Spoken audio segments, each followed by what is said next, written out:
Mr. Barr, I just effort asked there for a was yes to or move. no. So let me just tell you, I'm starting to lose my temper. So it was absolutely necessary the park be cleared for his No, that had nothing to do with that. The plan to move. Mr. The plan to move General, the it was perimeter necessary that the district. park be cleared, and it was done. And you said, get it done. If you want the Attorney General to come, at least let him answer the questions and the accusations made against him. The gentleman's rudeness is not recognized. Rudeness. Rudeness is a Joining us now is one of the members of Congress that was in that room, Georgia Republican Congressman and member of the House Judiciary Committee, Doug Collins. Congressman, welcome back to the show. Always good to be with you, Sean. You know, Lindsey said that they were out for blood. I think a mosquito could have gotten more blood than they got. Bill Barr came prepared, and he smacked them down. Oh, he played them well, and the thing about it is, though, is they weren't out for blood. They were out for a soundbite. They were out for a political hit on the Attorney General because they wanted to get the Attorney General so they could get at the president.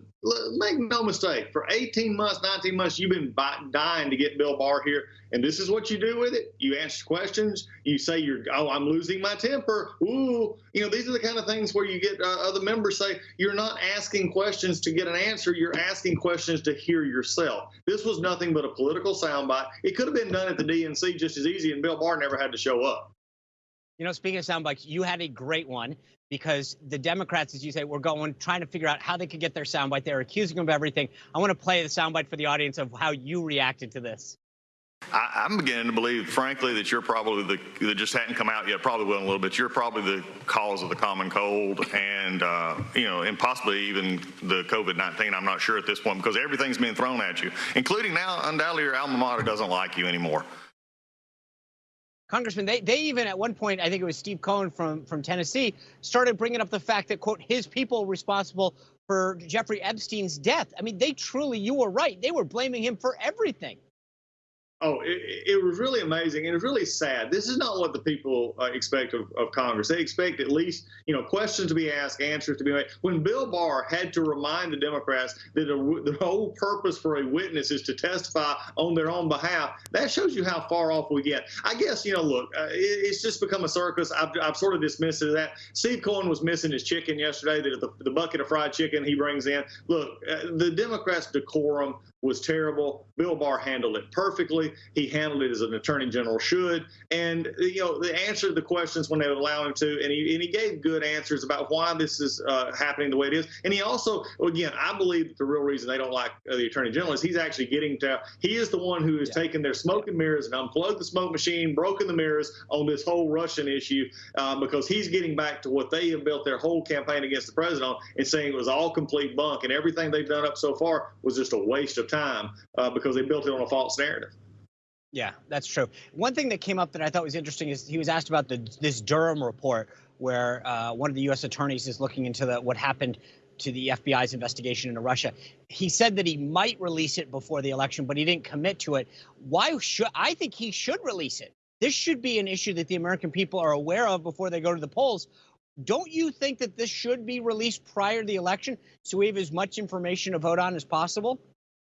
Oh, if it could be released today, release it today. And because I don't think it's going to be a report, Sean. I think that's one thing we have to remember. I don't think that Durham's writing a novel like Mueller filled with, his own interpretations. What Durham is doing is looking for indictments. And so I think that if the crime is a crime and they've got enough for the indictments ought to come down. Because remember, what we're dealing with here is not something that happened this year. We're dealing with interference in the last presidential election. People need to know that the corrupt cabal over there at the Justice Department was dealing in Canada Trump and then trying to derail the first part of the administration, which you remember so vividly, that they were trying to derail it. We need that information out. And if an indictment's coming, it needs to come out now. Absolutely. The chairman of your committee there, Jerry Nadler, was asked the day before the hearing about Antifa. I want to play you what he was asked and what he said about Antifa and get your reaction. It is true. There's violence across the whole country. Do you disavow the violence from Antifa that's happening in Portland right now? There's riots. That's a myth that's being spread only in Washington, D.C. Congressman, you're from Georgia. Is this a myth from Washington, D.C.?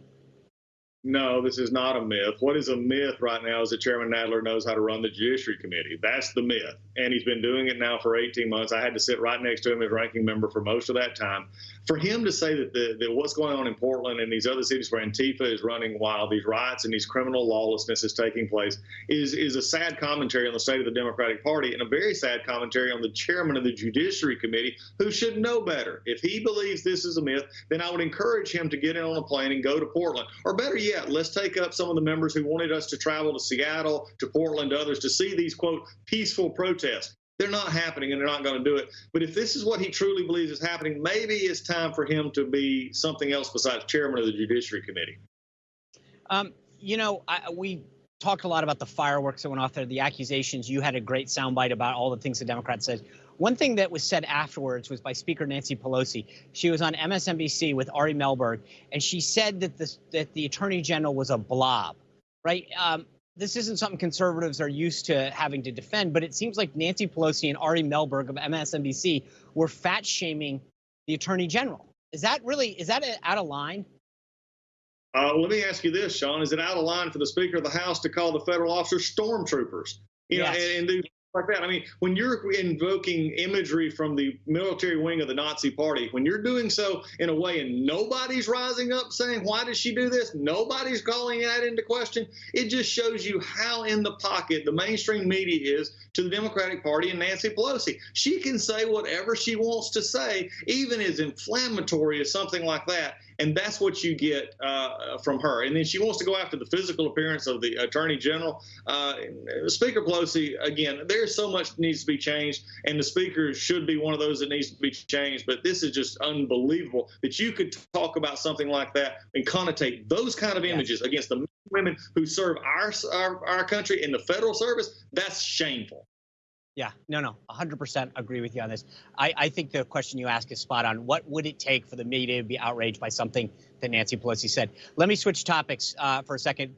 The top CEOs of big tech are up on the Hill. You've been shadow banned. You've been everything that's been bad about conservatives taken on against big tech. But you were one of the leaders that called for this hearing in the first place. You're on the committee. You're no longer ranking member, so you're not ex officio. But I know you wanted to be part of this hearing. What did the Democrats say when you asked to be part of this hearing? Because you were there at the beginning leading this effort. Exactly. We were the ones that actually started this with Cicilline and the chairman and others. And they just didn't want us there because, number one, they don't like me. They don't like my questions. They know that I get to the heart of the issues. And they also don't like the fact that I actually want to see something done. I think using antitrust against the Facebooks and Google and Apple and Amazon and even Twitter as well is something we need to do. And the reason you do it, Sean, is you use antitrust because they're competitive marketplace advantage, especially in the social media sites. Then it allows you to get at Section 230, which allows them to do exactly what you just said: shadow ban, censor the president, censor me. Took me offline for 36 hours a week and a half ago.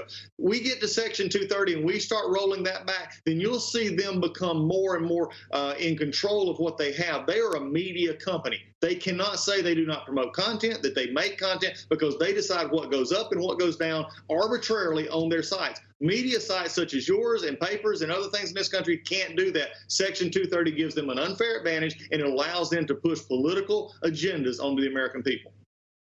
We needed you in that hearing because you're going to get something done on this. For too long, we've complained, we've talked about it. We need to get things done. You're the right guy to get this done, and it's a shame they wouldn't let you in there. So thanks for your efforts on this. Thanks for filling us on the committee. And it's a shame that the Democrats wouldn't let someone like you in that hearing. Thanks, Sean. Yeah, we're going to keep fighting. Don't believe me. They may be able to keep me out of the room, but they can't keep me from talking. That's what I like to hear. All right, Congressman, look forward to having you back soon. Newsmax TV is now America's fastest growing cable news channel. We give you the real news you need. So subscribe to our YouTube channel and give us a thumbs up. If you like this video, share it with your friends. Newsmax TV streams live on YouTube for free. Newsmax TV, real news for real people.